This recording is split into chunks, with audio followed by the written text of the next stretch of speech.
Hola, yo soy Natalia Amigo y les voy a dar la clase 7 de citoesqueleto y matriz extracelular y su rol en la adhesión y migración celular, dentro de la carrera de médico especialista universitario en oncología y dentro de la materia biología celular e inmunología tumoral. Aquí pueden ver mis mails de contacto, pueden escribirme por cualquier consulta que necesiten hacer.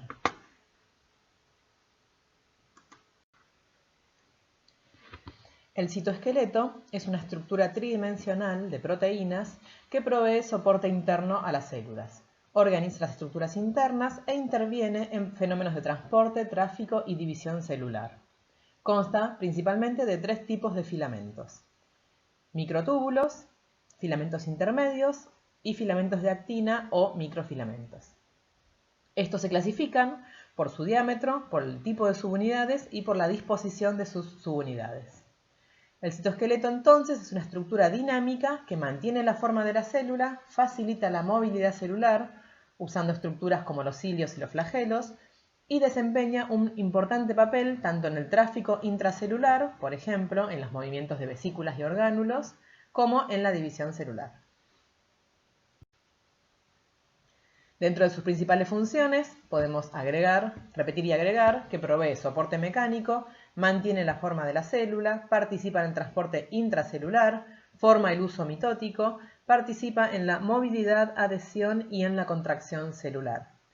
Aquí a la derecha tenemos un fibroblasto, que es un tipo celular en cultivo de células, y por una técnica de inmunofluorescencia, en lo cual un anticuerpo se conjuga a un fluorescente, se observa en azul la faloidina, que es una molécula que tiene gran afinidad por filamentos de actina, por filamentos de F-actina en las células, así que todo lo que vemos acá floreciendo en azul son filamentos de actina.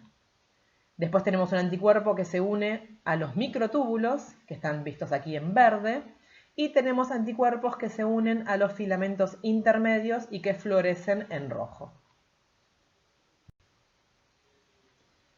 Los microtúbulos entonces son tubos huecos, rígidos y alargados, con un diámetro de 20 a 25 nanómetros, que están compuestos por alfa-tubulina y beta-tubulina.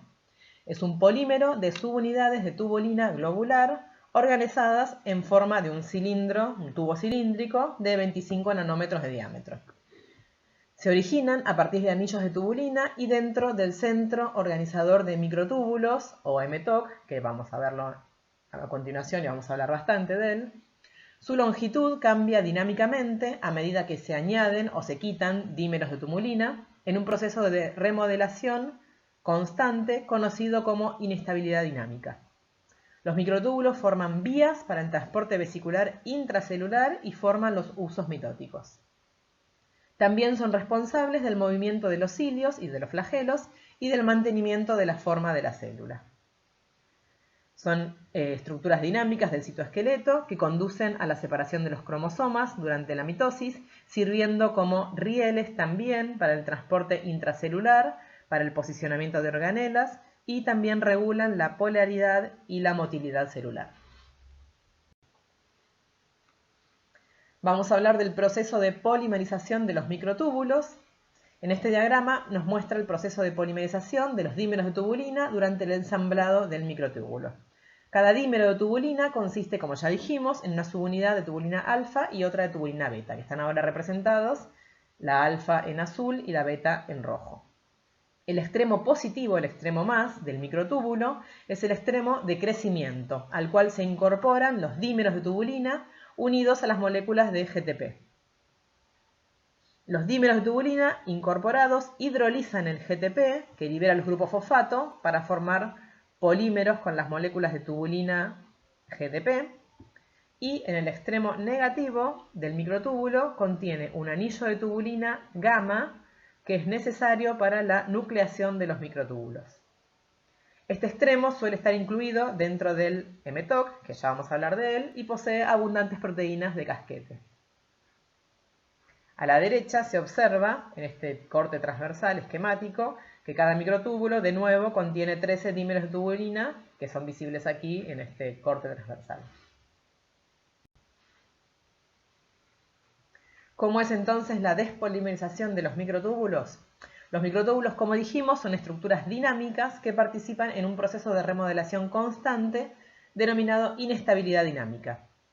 Estas estructuras se alargan entonces por la adición o polimerización de dímeros de tubulina unidos a GTP y luego, en el extremo más, y luego en forma repentina se reducen por la eliminación o despolimerización de los dímeros de tubulina que hidrolizan GTP. Los dímeros de tubulina son propensos a la despolimerización, a través de la pérdida de interacciones laterales entre sí. Entonces acá fíjense la disposición de los dímeros de tubulina en un único protofilamento que está aquí resaltado en rosa.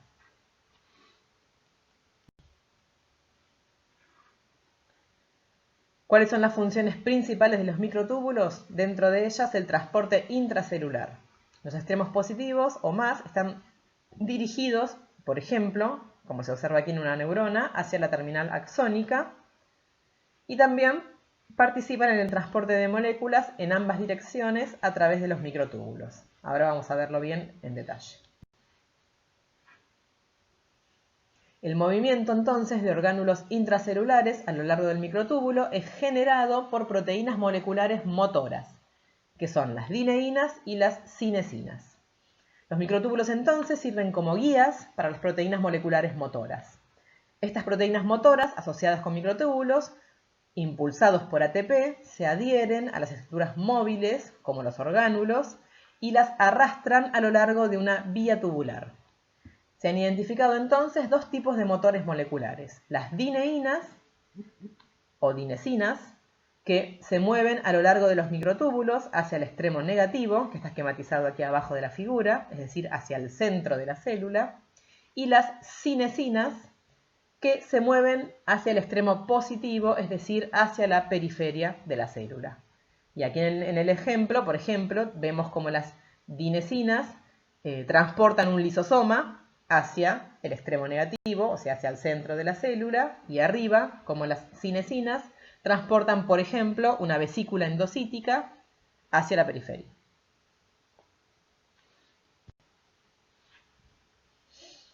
Vamos a pasar ahora a hablar del centro organizador de los microtúbulos, o mTOC. Tenemos entonces que posee un polímero polar, el extremo más, de beta-tubulina, que se polimeriza 3 veces más rápido que el extremo menos de alfa-tubulina. Y en general se originan en el centrosoma, que está ubicado cerca del núcleo, y crecen hacia la periferia celular. Como se observa aquí en el esquema, tenemos microtúbulos creciendo desde los centros de nucleación en el centrosoma. Este diagrama nos muestra la ubicación del centro organizador de microtúbulos en relación con el núcleo y con el aparato de Golgi. En algunas especies, el mTOC está unido a la envoltura nuclear mediante una proteína contráctil, el conector núcleo-cuerpo basal, que está aquí marcado con las siglas NBBC. El mTOC entonces contiene los centríolos y una matriz proteica amorfa con abundantes anillos de tubulina gamma. Cada anillo de tubulina gamma sirve como sitio de nucleamiento para el crecimiento de un solo microtúbulo.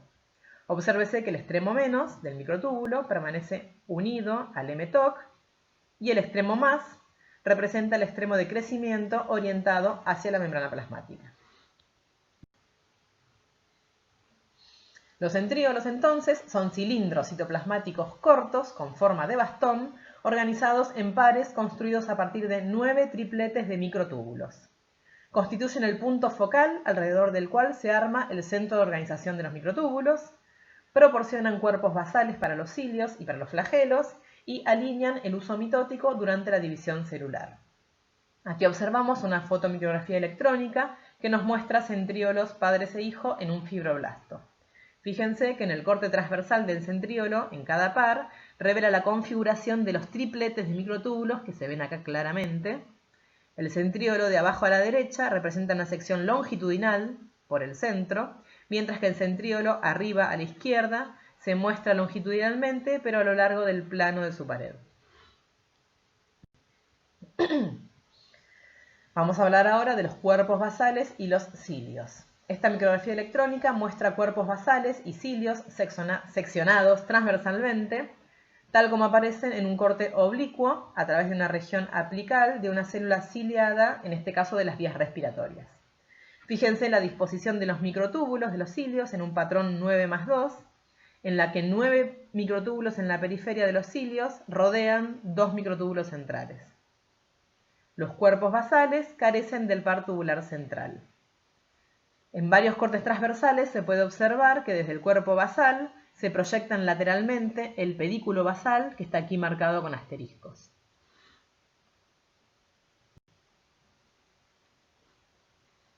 Entonces, los cilios producen un movimiento producido por la flexión de su eje denominado axonema. El axonema está formado, una vez más, por 9 dobletes de microtúbulos dispuestos en círculo alrededor de un par de microtúbulos centrales, con una disposición, como ya dijimos, 9+2. El movimiento en forma de látigo es producido por la acción de una proteína denominada dineína. Aquí tenemos un esquema del movimiento ciliar. La dineína tiene un dominio motor que hidroliza ATP para desplazarse a lo largo de microtúbulos hacia su extremo menos. La cola, unida al microtúbulo adyacente, provoca la flexión de los microtúbulos. Abajo tenemos un esquema de cómo un cilio late al realizar un ciclo repetitivo de movimientos que consiste en un golpe de poder seguido de un golpe de recuperación. Entonces, en esta figura se observa cómo el cilio se extiende por completo y se desplaza sobre la superficie de la célula, y luego en la recuperación más lenta el cilio vuelve a su posición con una mínima alteración del líquido circundante. Cada ciclo suele requerir de 0,1 a 0,2 segundos y genera una fuerza perpendicular al eje del cilio. Vamos a pasar ahora a hablar del otro gran grupo de filamentos, que son los filamentos intermedios. Son filamentos resistentes con un diámetro de 8 a 10 nanómetros que agregan estabilidad a la célula e interaccionan con uniones celulares, como ya vimos, con desmosomas como vamos a ver, con desmosomas y hemidesmosomas. Los filamentos intermedios se forman a partir de subunidades de filamentos muy variables o no polares que incluyen queratinas, por ejemplo, que son encontradas en las células epiteliales, bimentinas, que las encontramos en células derivadas del mesodermo, desmina, en células musculares, proteínas de neurofilamentos en neuronas, láminas en la lámina nuclear del núcleo y proteínas de filamentos perlados en el cristalino del ojo. Entonces, los filamentos intermedios tienen un diámetro intermedio entre un microtúbulo y un microfilamento, por eso se denominan filamentos intermedios. Tienen un diámetro aproximadamente de 8 a 10 nanómetros. Están constituidos por una superfamilia heterogénea de al menos 50 proteínas diferentes. Proporcionan soporte mecánico, intervienen en la unión célula-célula, participando en los desmosomas, y intervienen en la unión célula-matriz en los hemidesmosomas. Sustentan y fortalecen la envoltura nuclear también.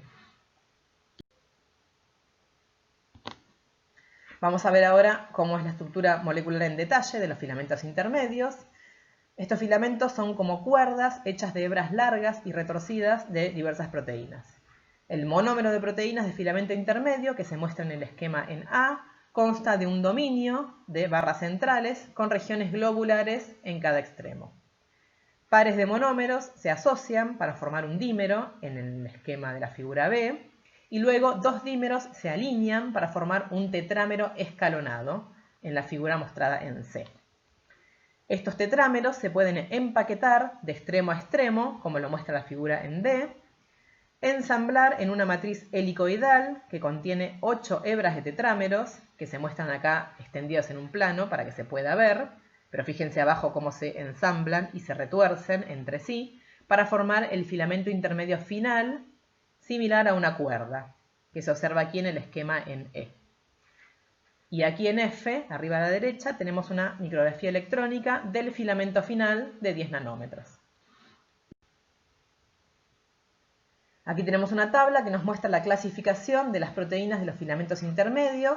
La clasifica en clases 1, 2, 3, 4 y 5. Las clases 1 son queratinas ácidas, que se encuentran en las células epiteliales. Las clase 2, queratinas básicas, también encontradas en las células epiteliales. Las clase 3 son proteínas de tipo bimentina, que está formada por bimentina, desmina, proteína glial fibrilar ácida y periferina, que se encuentran en células, son un poco más pequeñas de medida, y se encuentran en fibroblastos, células endoteliales, leucocitos, la desmina en células musculares, ya la vamos a ver en detalle cuando veamos tejido muscular, la proteína glial en células gliales, la periferina en neuronas periféricas, de ahí su nombre. Luego tenemos la clase 4, que son las proteínas de los neurofilamentos, que están en los axones, y la clase 5, las láminas nucleares, la lámina tipo A, B y C, que están en la lámina nuclear de las células eucariotas. Aquí observamos la distribución de los filamentos intermedios en fibroblastos pulmonares fetales humanos. Podemos ver entonces la distribución de bimentina, que está marcada en rojo, y de filamentos de actina, que están marcados en verde, en un cultivo de fibroblastos de un pulmón fetal humano. La bimentina es una proteína de filamentos intermedios que es expresada en todas las células de origen mesenquimático. En fibroblastos en cultivo, los filamentos de bimentina se ven como un centro de citoplasma celular, mientras que los filamentos de actina se agrupan principalmente cerca de la superficie. Recuerden que los de actina son los que están en verde. Esta imagen fluorescente se obtuvo con técnicas de inmunofluorescencia indirecta, que luego lo vamos a ver bien en detalle. Y nuevamente los núcleos se tiñen con un intercalante del ADN, en este caso es un colorante fluorescente de Hoche, que también florece en azul. Vamos a hablar un poco en detalle de la lámina nuclear. Es la cara interna de la envoltura nuclear. Está interrumpida en la zona de los poros nucleares. Forma puntos de anclaje de la cromatina y regula la expresión génica. Los filamentos intermedios, entonces, sostienen y refuerzan la envoltura nuclear. En A tenemos un esquema de una sección transversal esquemática, valga la redundancia, a través de la envoltura nuclear. Los filamentos intermedios de la lámina nuclear recubren la cara interna de la envoltura nuclear y proporcionan sitios de unión para la cromatina que contiene el ADN. Y aquí tenemos una micrografía electrónica a la derecha, en B, que se observa una porción de la lámina nuclear de un ovocito de rana. En este caso, la lámina está formada por una red cuadrada de filamentos intermedios compuestos por láminas. Las láminas de otro tipo de células no están siempre organizadas con tanta regularidad como la que acá se muestra.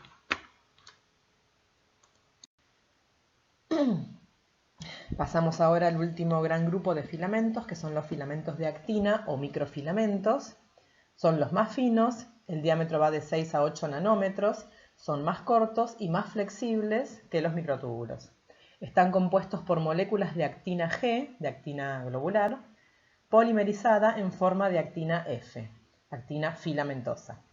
Los filamentos de actina también son responsables de la unión de la matriz extracelular a la célula por medio de las uniones focales, del movimiento de proteínas de la membrana, de la formación del núcleo estructural de las microvellosidades y de la locomoción celular a través de la creación de evaginaciones celulares como los lamelopodios y los filopodios. Las proteínas motoras de la actina, de la familia de la miosina, hidrolizan la ATP para proveer energía para el movimiento a lo largo de los filamentos de actina y son los responsables de la contracción muscular. La contracción muscular, ahora la nombramos, la vamos a ver bien en detalle cuando veamos tejido muscular. Cada filamento de actina, entonces, es una cadena trenzada de moléculas globulares de actina, que es la proteína más abundante en eucariotas. Su polaridad es estructural, tiene un extremo más y un extremo menos, y tiene la zona rica en filamentos de actina, es la corteza, que es la zona estrecha, inmediatamente por debajo de la membrana plasmática. Los filamentos de actina son estructuras polarizadas. Tenemos un extremo de crecimiento rápido, que se conoce como el extremo más, y un extremo de crecimiento lento, que es el extremo marcado aquí con el signo menos. El proceso dinámico de la polimerización de actina necesita energía en forma de una molécula de ATP, que se hidroliza a ADP después de que la molécula de actina G se incorpora en el filamento. Los grupos fosfato no se liberan en forma inmediata, por lo tanto, en el filamento puede detectarse una forma transitoria de actina unida a ADP fosfato, como está aquí esquematizado en el centro. Vamos a hablar un poquito más en detalle de la proteína motora asociada a los filamentos de actina, que es la miosina. Esta se hidroliza en ATP para deslizarse a lo largo de los filamentos de actina desde el extremo menos hacia el extremo más, como está aquí esquematizado. La miosina de tipo 1 desplaza filamentos de actina y transporta moléculas. La miosina de tipo 2 forma ensamblajes antiparalelos deslizando los filamentos de actina uno sobre otro, produciendo contracciones locales, como ocurre en la contracción muscular, en las células musculares, y en procesos como la migración. Acá tenemos otra figura que amplía un poco la diapositiva anterior, la disposición de los filamentos de actina en la célula. En uno tenemos las microvellosidades, arriba de todo, que amplían la superficie para la absorción de nutrientes. Forma parte de uniones adherentes de tipo unión célula-célula. Tenemos la actina cortical, que es la que mantiene la forma celular. Tenemos filopodios y lamelopodios, que participan en la migración celular. Fibras de estrés, que participan en los contactos focales. Y el anillo contráctil durante la división celular.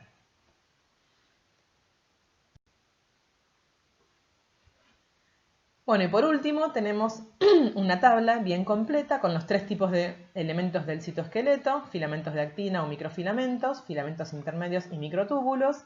Y tenemos una tabla comparativa que nos muestra la forma de cada uno de ellos, el diámetro, cuál es la subunidad proteica básica, su actividad enzimática, su polaridad, cómo es el proceso de armado, cuál es la fuente de energía necesaria para su armado, sus características, cuáles son sus proteínas asociadas, su ubicación en la célula y sus funciones principales.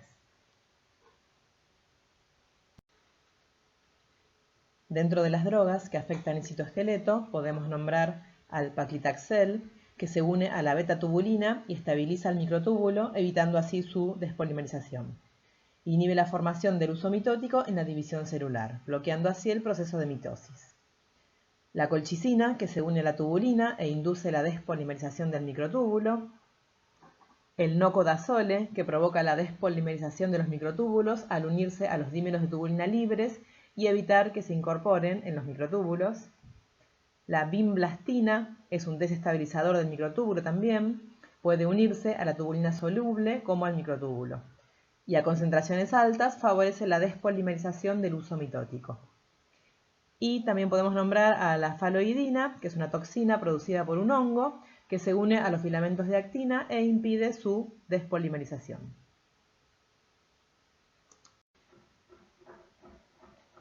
Vamos a pasar a hablar ahora de cómo se organizan las células para formar un tejido.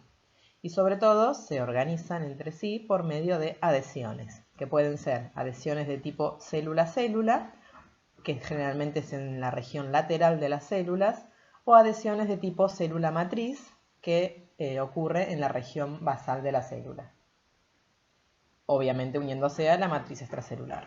Entonces, las adhesiones célula-célula pueden ser a través de uniones estrechas u oclusivas, a través de uniones adherentes, a través de uniones comunicantes o a través de desmosomas. Y las adhesiones de la célula a la matriz extracelular pueden ocurrir por hemidesmosomas o a través de adhesiones focales. De acá en más vamos a ir viendo en detalle todo este tipo de adhesiones y cómo es la matriz extracelular. Vamos a hablar un poco de las moléculas de adhesión celular, también llamadas CAM. Las caderinas y la superfamilia de las inmunoglobulinas muestran enlaces homotípicos en los cuales interactúan dos moléculas idénticas de células adyacentes. El enlace que tiene lugar entre diferentes tipos de CAM, por ejemplo entre selectinas e integrinas, es considerado heterotípico porque interaccionan dos moléculas no idénticas. Aquí se puede observar que las integrinas se unen a las proteínas de la matriz extracelular, por ejemplo a fibronectina.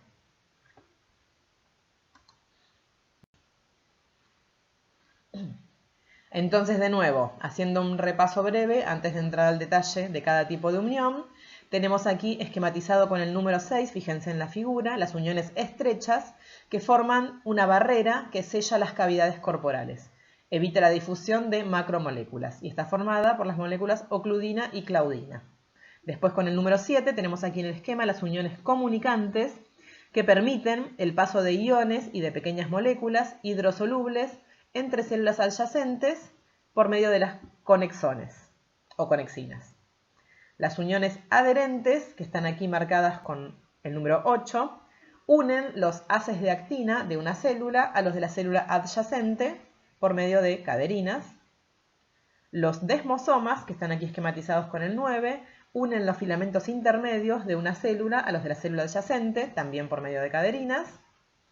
Y los hemidesmosomas, que están aquí marcados con el número 10, unen los filamentos intermedios a la matriz extracelular por medio de integrinas.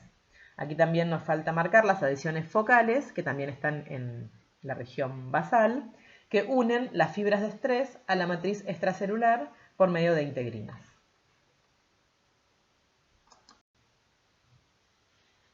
Vamos a ver entonces las principales uniones celulares encontradas en una célula epitelial de vertebrados, clasificadas según sus funciones principales. En la porción más apical de la célula, las posiciones relativas de las uniones son las mismas en casi todos los epitelios de los vertebrados.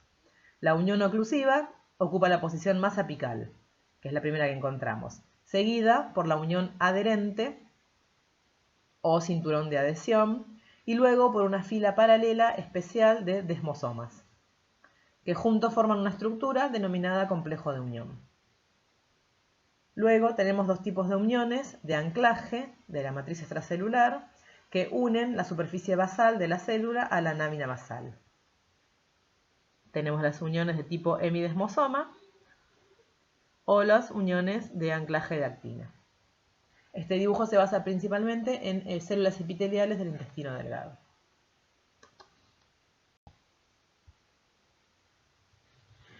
De nuevo, continuamos viendo la estructura de unión estrecha en las células epiteliales del intestino delgado. Acá se muestran esquemáticamente en la figura A, en una micrografía electrónica de fractura por congelación en la figura B y en una micrografía electrónica convencional en la figura C. En B, el plano de la micrografía es paralelo al plano de la membrana y la unión oclusiva aparece como una banda de hebras de sellado ramificadas que rodean cada célula en el epitelio. En C, la unión se ve en una sección transversal como una serie de conexiones focales, puntos focales, entre las láminas externas de las dos membranas plasmáticas que interactúan. Cada conexión corresponde a una hebra de sellado en la sección transversal. Vamos a hablar un poco más en detalle de las uniones oclusivas o estrechas y sobre todo del papel de las uniones estrechas en el transporte transcelular. Las proteínas de transporte están confinadas a diferentes regiones de la membrana plasmática, en este ejemplo en las células epiteliales del intestino delgado. Esta segregación permite una transferencia vectorial de nutrientes a través del epitelio desde la luz intestinal hasta la sangre. En este ejemplo, la glucosa es transportada activamente a la célula por los transportadores de glucosa que están impulsados por sodio en la superficie apical y difunden fuera de la célula por difusión facilitada en la membrana vasolateral. Se cree que las uniones estrechas confinan las proteínas de transporte a sus dominios en la membrana al actuar como barreras de difusión dentro de la bicapa lipídica en la membrana plasmática. Estas uniones también bloquean el reflujo de glucosa desde el lado basal del epitelio hacia la luz intestinal. Aquí tenemos en A un modelo de unión estrecha en los cuales nos muestran estos hilos de sellado que mantienen unidas las membranas plasmáticas adyacentes. Los filamentos están compuestos de proteínas transmembrana que hacen contacto a través del espacio intercelular y crean un sello.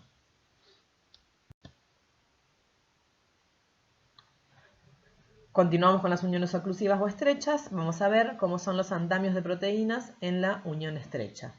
Tenemos aquí abajo en el esquema a la izquierda las proteínas de armazón, denominadas ZO 1, 2 y 3, que se concentran debajo de la membrana plasmática en uniones estrechas. Cada una de estas proteínas contiene múltiples dominios de unión a proteínas que están unidos entre sí como cuentas en una cuerda flexible. Estos dominios permiten que las proteínas interactúen entre sí y con otras proteínas, como se muestra aquí, para formar una red de proteínas estrechamente tejida que organiza las hebras de sellado de la unión estrecha y los une al citoesqueleto de actina. Las proteínas de andamio con estructura similar ayudan a organizar otros complejos de unión. Aquí a la derecha vemos una electromicrografía de la apariencia y la estructura molecular de la unión oclusiva o sonula occludens, que es otro de los nombres que pueden encontrar.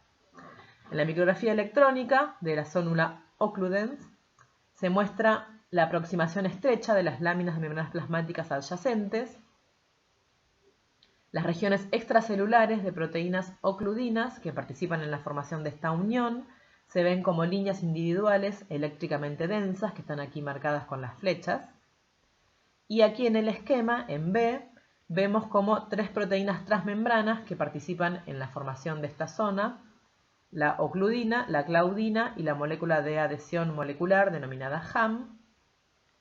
Las ocludinas y claudinas tienen 4 regiones transmembranas con 2 asas extracelulares, pero la HAM tiene solo una región transmembrana y su porción extracelular tiene 2 asas similares a las de las inmunoglobulinas.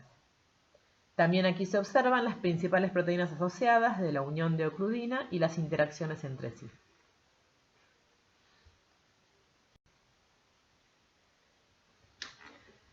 De nuevo, otro esquema de las uniones adherentes, de la sonula adherens.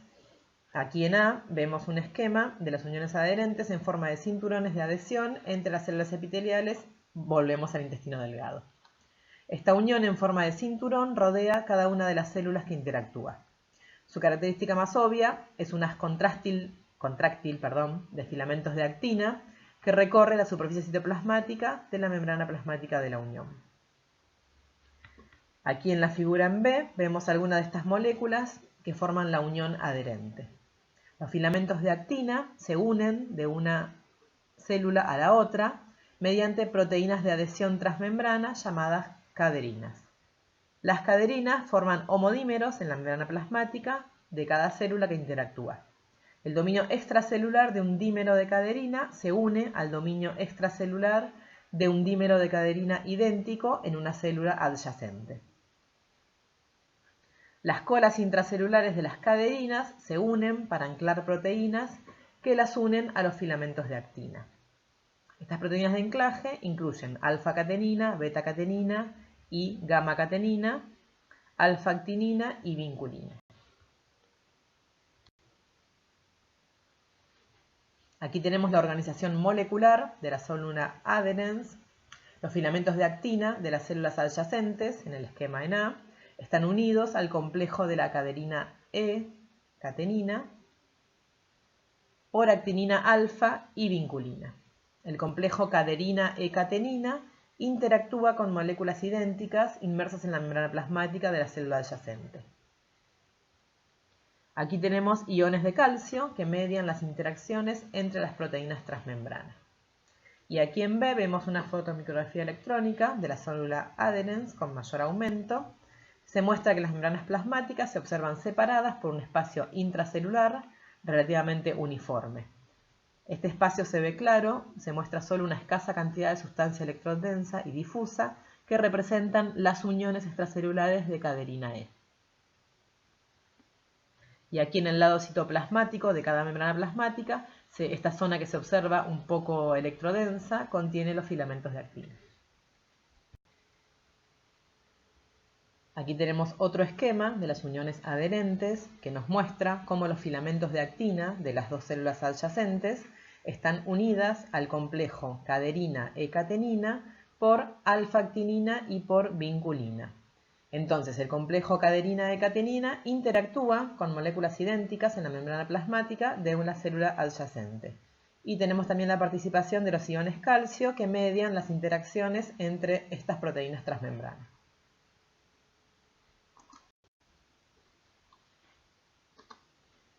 En esta imagen vemos en A una micrografía electrónica de 3 desmosomas entre 2 células epiteliales en el intestino de una rata, y en B una micrografía electrónica de un solo desmosoma entre 2 células epidérmicas en un tritón en desarrollo, que lo que nos muestra claramente es la unión de los filamentos intermedios.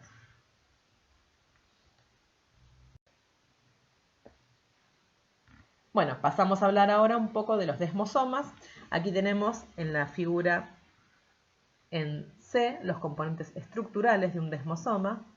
En la superficie citoplasmática de cada membrana plasmática en interacción hay una placa densa compuesta de una mezcla de proteínas de anclaje intracelular. Un paquete de filamentos intermedios de queratina se une a la superficie de cada placa. Las proteínas de adhesión transmembrana de la familia de las caderinas se unen a la placa e interactúan a través de sus dominios extracelulares para mantener unidas las membranas adyacentes mediante un mecanismo dependiente de calcio. Vemos acá algunos de los componentes de los desmosomas. La desmogleína y la desmocolina son miembros de la familia de las proteínas de adhesión caderina. Sus colas citoplasmáticas se unen a la placoglobina, que a su vez se une a la desmoplaquina. Desmoplaquina también se une a los lados de los filamentos intermedios, uniendo así el desmosoma a estos filamentos. Los hemidesmosomas, entonces, su nombre deriva de que su ultraestructura es similar a, a medio desmosoma, a los desmosomas puntiformes, pero solamente a la mitad de los últimos, ya que la otra mitad está representada por la lámina basal epitelial. Entonces, la placa densa citoplasmática del hemidesmosoma, donde se insertan los filamentos de citoqueratina, posee una o varias proteínas semejantes, pero no idénticas a las desmoplaquinas, semejantes a las desmoplaquinas de los desmosomas puntiformes. Los hemidesmosomas, entonces, son uniones adherentes estables basadas en la integrina que fijan los filamentos intermedios a la membrana basal mediante uniones intercelulares de este tipo. Aquí tenemos arriba una micrografía electrónica de un hemidesmosoma mostrándonos la unión hacia los filamentos intermedios y hacia la membrana basal. Recordemos entonces que son uniones adherentes basadas en integrina que fijan a los filamentos intermedios a la membrana basal mediante placas intracelulares conteniendo la proteína plectina.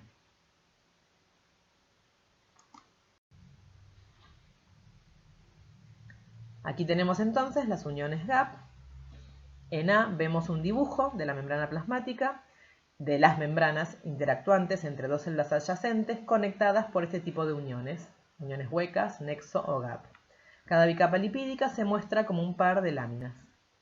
Los conjuntos de proteínas llamados conexones, en verde, cada uno de los cuales está formado por 6 subunidades de conexinas, penetran en las bicapas lipídicas opuestas. Dos conexones se unen a través del espacio intercelular para formar un canal acuoso continuo que conecta las dos células. En B observamos la organización de las conexinas en los conexones y los conexones en los canales intercelulares. Los conexones pueden ser de tipo homoméricos o heteroméricos y los canales intercelulares de tipo homotípicos o heterotípicos. En C observamos una estructura de alta resolución de un canal de unión gap homomérico determinado por cristalografía de rayos X de un ejemplo de una conexina humana. En esta vista estamos mirando hacia el poro formado por 6 subunidades de conexión. Esta estructura ilustra las características generales del canal y sugiere un tamaño de poro de aproximadamente 1,4 nanómetros. Como es predecido, a partir de estudios de permeabilidad de unión entre estas conexiones con moléculas de varios tamaños. Aquí observamos que el diámetro del canal de un determinado conexón está regulado por cambios reversibles en la conformación de las conexinas individuales y puede estar en una conformación abierta o cerrada. Pasamos ahora a hablar de las uniones nexo o gap. Aquí primero vamos a ver cómo se determina el tamaño de una unión nexo o gap. Cuando moléculas fluorescentes de varios tamaños se inyectan en una de las dos células unidas por estas uniones, las moléculas con una masa de menos de 1000 Dalton pueden pasar a la otra célula, pero las moléculas más grandes no pueden. Por lo tanto, el tamaño del poro es aproximadamente de 1000 Dalton. Aquí en el centro de la figura vemos en la imagen A micrografías electrónicas de sección delgada y en la B una micrografía electrónica de fractura por congelación de una unión nexo o gap grandes y pequeñas entre fibroblastos en cultivo. Aquí en B se observa en cada unión gap como un grupo de partículas intramembranas homogéneas asociadas exclusivamente a la cara de fractura citoplasmática, y cada partícula intramembrana corresponde a un conexón. Aquí tenemos una tabla que resume las características principales de las uniones. Tenemos en principio la unión hermética, oclusiva, o zona occludens, que sus principales proteínas de enlace son las ocludinas, las claudinas y las shams. Los ligandos extracelulares, ocludinas, claudinas y shams en la célula adyacente. Los componentes del citoesqueleto que participan son los filamentos de actina, las proteínas de adhesión intracelular asociadas, las que vimos, ZO1, 2 y 3, entre otras, y sus funciones sobre todo son sellar el espacio entre las células adyacentes, controlar el paso de moléculas entre ellas y definir la región apical en la membrana plasmática, además de participar en la señalización celular. En las uniones de tipo zonula adherens tenemos complejos de caderina e catenina. Los componentes del citoesqueleto involucrados son los filamentos de actina y sus funciones son principalmente acoplar el citoesqueleto de actina a la membrana plasmática en regiones adherentes, célula a célula. Las uniones de tipo desmosoma están formados por proteínas de enlace de tipo caderinas. Los ligandos extracelulares son de tipo desmogleínas o desmocolinas. Los filamentos intermedios son los componentes del citoesqueleto que participan. Y su función es acoplar los filamentos intermedios a la membrana plasmática en las regiones de adhesión célula a célula. Continuamos, tenemos uniones de tipo adhesiones focales, que muchos las nombramos, pero las vamos a ver acá en la tabla. Sus proteínas de enlace principales son las integrinas. Se unen a proteínas de matriz extracelular, por ejemplo, a la fibronectina. Y sus funciones son fijar el citoesqueleto de actina a la matriz extracelular y también detectar y transducir señales del exterior de la célula.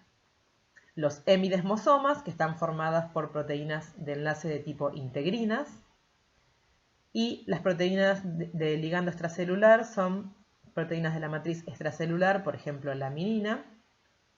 Están unidos a los componentes del citoesqueleto, a los filamentos intermedios. Poseen proteínas de adhesión similares a las desmoplaquina y su función es fijar los filamentos intermedios a la matriz extracelular. Y por último tenemos la unión de tipo nexo, gap o hendidura, que su proteína de enlace son las conexinas. Se unen a una conexina en la célula adyacente, no se unen a ningún componente del citoesqueleto y sus funciones son crear un conducto entre dos células adyacentes para el paso de pequeños iones y moléculas hasta un tamaño de 1000 Dalton. Pasamos a hablar ahora de la migración celular, que es un proceso fundamental en el desarrollo y también en el mantenimiento de los organismos pluricelulares. Lo llevan a cabo procesos fisiológicos como la formación de tejido durante el desarrollo embrionario, procesos como la cicatrización y como la respuesta inmune, que requieren de movimientos celulares sincronizados en una dirección en particular y hacia un sitio específico. También las células pueden migrar en respuesta a señales exteriores, extracelulares específicas, a través de un proceso denominado quimiotaxis. Entonces, ocurre la polarización y extensión de protusiones en dirección de la migración. Las protusiones pueden ser grandes y anchas, como los lamelopodios, o finas, en forma de espina, como los filopodios, que aquí observan a la izquierda del esquema, arriba los lamelopodios y debajo los filopodios. Generalmente están impulsadas por la polimerización de actina, que se estabiliza al unirse a la matriz extracelular a través de receptores de membrana de tipo integrinas. Las fibras de estrés, que están aquí esquematizadas abajo a la derecha, ejercen una fuerza sobre los nuevos contactos focales formados, permitiendo la retracción de la parte posterior de la célula, y así puede ocurrir la migración. ¿Cómo es entonces el deslizamiento celular dependiente de actina? Tenemos un primer paso que es la protusión, que consiste en la polimerización de actina en los extremos próximos a la membrana. Luego tenemos un segundo paso de adhesión, en el cual las protusiones son estabilizadas por la creación de nuevos contactos focales. Y luego tenemos un tercer paso de tracción, en el cual la contracción de las fibras de estrés está mediada por la proteína miosina 2. O sea, en este último paso ocurre la contracción de las fibras de estrés que antes nombramos. ¿Cuáles son los procesos entonces que involucran migración celular? La morfogénesis durante el desarrollo, la remodelación de tejidos, la cicatrización de heridas, la respuesta inmune. Los leucocitos son células migrantes que necesitan justamente migrar hacia ganglios linfáticos, la distribución de las neuronas en el sistema nervioso central, y también está involucrado en procesos patogénicos, sobre todo en la migración de células tumorales. Vamos a definir ahora un poquito qué son las fibras de estrés. Son estructuras contráctiles que están presentes en fibroblastos, en células endoteliales y en las células del músculo liso. Están formadas por haces de actomiosina, alfa-actina más miosina de tipo 2. Frecuentemente están ancladas a las adhesiones focales, conectando la matriz extracelular con el citoesqueleto de actina, y permiten la tensión o la contractibilidad de las fibras de estrés. Puede convertir señales mecánicas en señales bioquímicas y así regular el ensamblaje y la dinámica de los contactos focales. Y como ya vimos, participa en los procesos de migración celular. Entonces, podemos definir a la matriz extracelular como un hidrogel de proteoglucanos acoplados a fibras de colágeno entrecruzadas.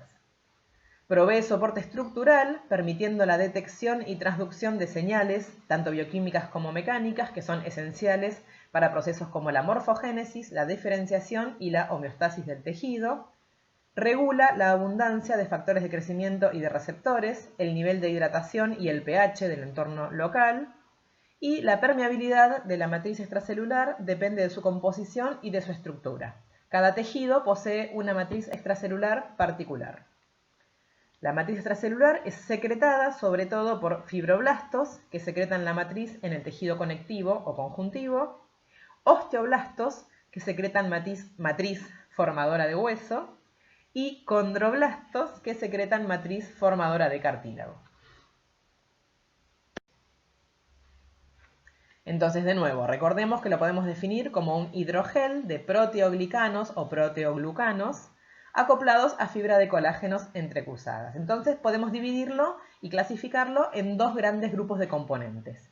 Los componentes tipo glucoproteínas, que están formadas por laminina, fibronectina y proteoglucanos, y los componentes de tipo fibroso o proteínas fibrosas como el colágeno y la elastina.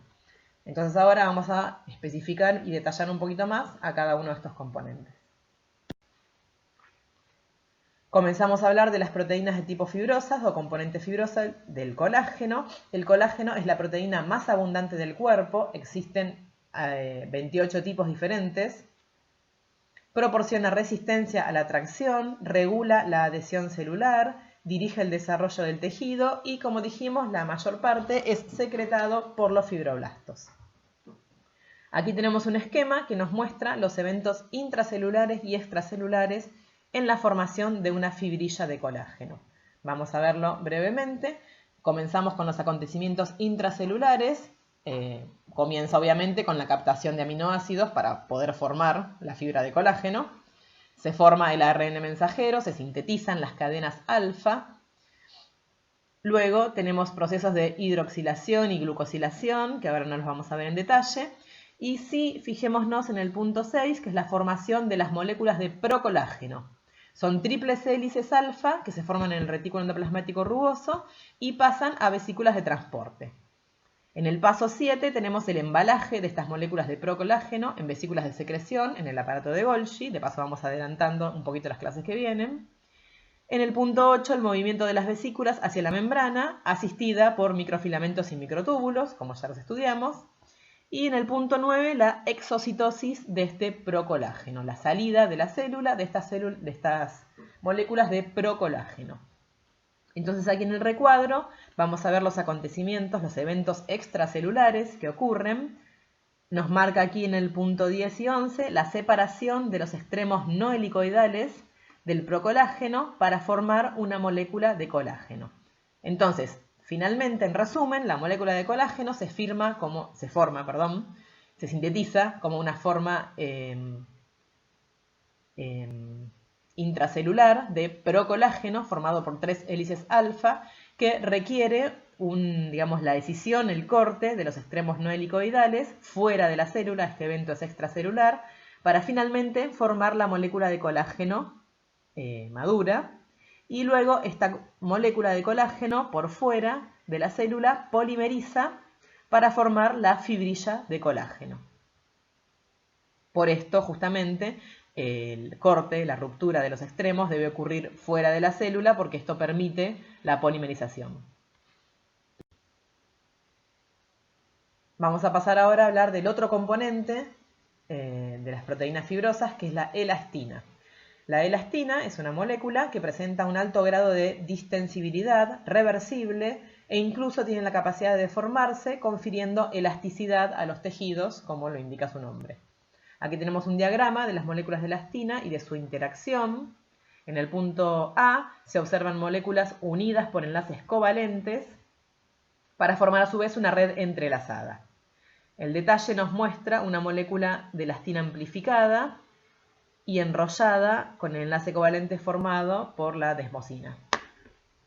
En B observamos el efecto del estiramiento. Cuando la fuerza deja de actuar, la red entonces vuelve a su estado de relajación, que es como se ve en el panel A. Entonces por esto decimos que tiene una distensibilidad reversible y confiere elasticidad a los tejidos. Vamos a hablar un poco más en detalle del colágeno tipo 4, que conforma la membrana basal del tejido epitelial. El colágeno tipo 4 forma la columna vertebral de la membrana basal. Junto con la laminina desempeña un papel importante en la adhesión celular, migración, diferenciación y el crecimiento.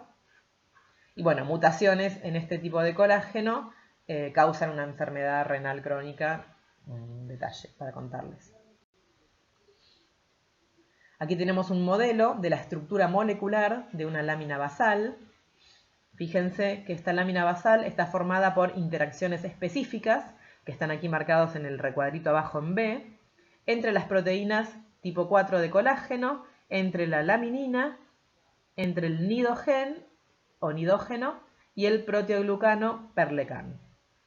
Aquí las flechas que se observan en B conectan moléculas que pueden unirse directamente entre sí. Fíjense que tenemos, el colágeno se une a sí mismo al perlecan, a la laminina, al nidogen, etc.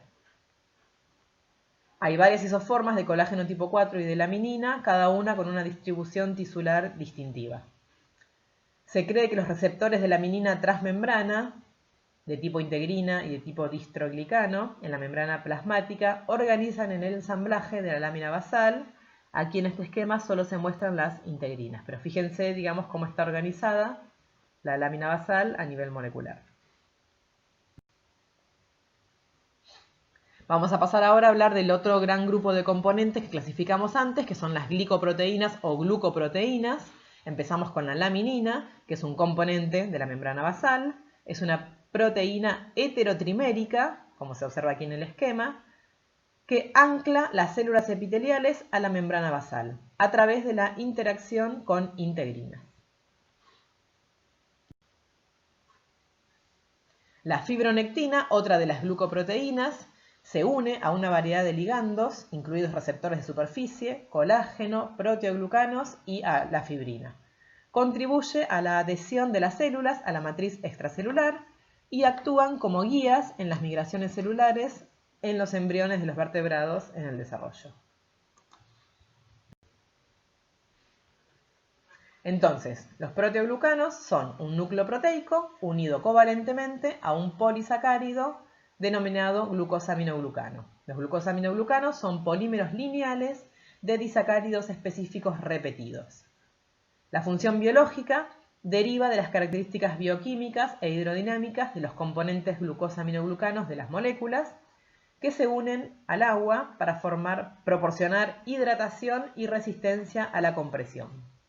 Los principales glucosaminoglucanos son en el organismo el heparansulfato, el condroitinsulfato, el queratansulfato, el dermatansulfato y el ácido hialurónico.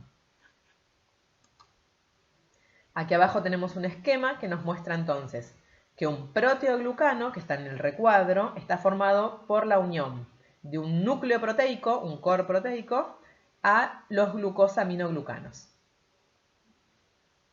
Y aquí está representada a su vez la unión de los proteoglucanos a una molécula de hialuronato, como lo vamos a ver más adelante. Entonces, resumiendo un poco, matriz extracelular. Tenemos que el anclaje de las células a la matriz extracelular es clave para diversos procesos como la división asimétrica de células madre, por ejemplo, y para el mantenimiento de la polaridad celular principalmente. Dependiendo del contexto, la matriz extracelular puede bloquear o facilitar la migración celular. Como se observa acá en los esquemas 2 y 3, en el cual forma una barrera, bloqueando la migración, o en el esquema 3, permitiendo la migración. También es un reservorio de moléculas de señalización. Ciertos componentes de la matriz extracelular pueden unirse selectivamente estos son un ejemplo de tipo de unión anticuerpos, y funcionar como un receptor de señal o como un presentador de antígenos. No vamos a entrar en detalles ahora en esto. Y por último, decirles que las células detectan propiedades biomecánicas de la matriz extracelular, incluida su rigidez, y cambian una gran variedad de sus comportamientos en consecuencia de esta detección.